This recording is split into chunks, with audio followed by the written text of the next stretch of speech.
Hello everyone, welcome back to my channel Bluezoom cloud. আজকে তোমাদের সাথে কাচ্চি বিরিয়ানির রেসিপিটা শেয়ার করব। কাচ্চি নিয়ে অনেকেরই একটা ভুল ধারণা আছে, কাচ্চি বিরিয়ানির ক্ষেত্রে মাংসটা কুক না হয়ে বিরিয়ানির লেয়ারিংটা হয়, আর পাক্কি বিরিয়ানির ক্ষেত্রে কুকিং মাংসের ওপরে ভাতের লেয়ারিংটা হয়। তো এখানে আমি একটা সসপ্যান নিয়ে তাতে কিছুটা ঘি গরম করে নিলাম। সসপ্যানে ঘিটা গরম হলে ভালো করে মাখিয়ে নেব। আর এখানে কিছু আলু সিদ্ধ করে আমি ভেজে রেখেছি। এখানে একটা বাটিতে কেওড়া জল, দুধ, আতর আর কেশর ভিজিয়ে রেখেছিলাম, আর কিছু বেরেস্তাও ভেজে নিয়েছি। আমি এখানে 60 গ্রাম করে একটা চিকেনের পিস নিয়েছিলাম। তার মধ্যে টক দই, পেঁয়াজের বেরেস্তা ভাজা, তেল, আদা রসুনের পেস্ট, বিরিয়ানি মশলা, জয়িত্রী ঘষে একটু গুঁড়ো যেটা হয় সেইটা, এবং একটু কাশ্মীরি লঙ্কার গুঁড়ো দিয়ে ম্যারিনেট করে রেখেছিলাম। এখানে আমি লেয়ারিং করছি। প্রথমে ওই বললাম যে সসপ্যান গরম করে তার মধ্যে চিকেনটা দিয়ে, কাঁচা চিকেন দিয়ে এইভাবে লেয়ারিং করে দিতে হবে।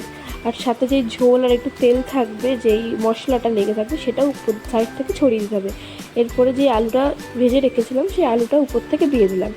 আমি এখানে ভাত 80% করে নিয়ে সেই 80% কুক হওয়া ভাতটাকে কাঁচা মাংসের ওপরে কিন্তু ছড়িয়ে দিতে হবে। এবার এটাতে নিয়ে অনেকেরই মনে হয় যে হবে কি হবে না, চিকেনটা খুব ভালো করে একদমই পারফেক্টলি কুক হবে যদি আপনি ঠিকঠাকভাবে সেটাকে কুক করতে পারেন। যেই প্রসিডিয়ার আমি বলছি সেই প্রসিডিয়ারে করলে কোনো কিছু খারাপ হবে না, কাঁচা মাংসের কোনো গন্ধ বেরোবে না, কিছু হবে।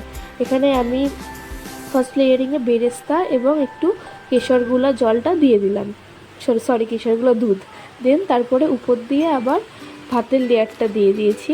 ভাতের লেয়ারের পরে আবার একটু কিছুটা বেরেস্তা দেবো, দিয়ে উপর থেকে ঘি দেবো।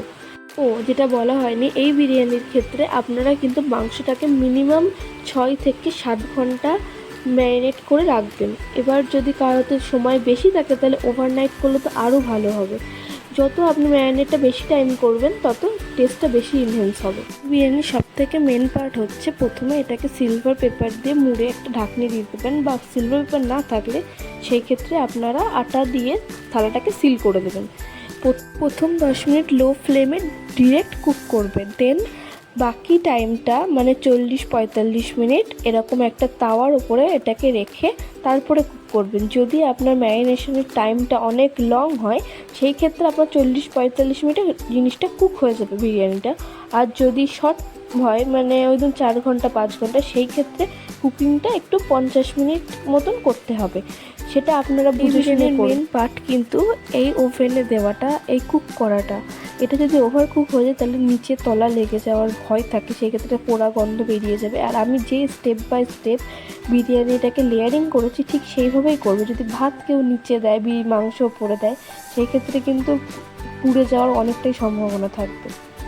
সো ফাইনালি আমাদের বিরিয়ানি রেডি। তো আমি বলে রাখি যে অনেকেরই হয়তো মনে হতে পারে যে চিকেন থেকে কোনো আষ্টে গন্ধ বেরোবে কিনা, কাঁচা পেঁয়াজ রসুনের গন্ধ বেরোবে না, চিকেনটা কি আদৌ সিদ্ধ হবে। একদম চিন্তা ছাড়া আপনারা রান্না করুন। আমি যেভাবে বলেছি 100% চিকেন সিদ্ধ হবে, কোনো আদা রসুন পেঁয়াজের গন্ধ বেরোবে না, কোনো কাঁচা গন্ধ বেরোবে না।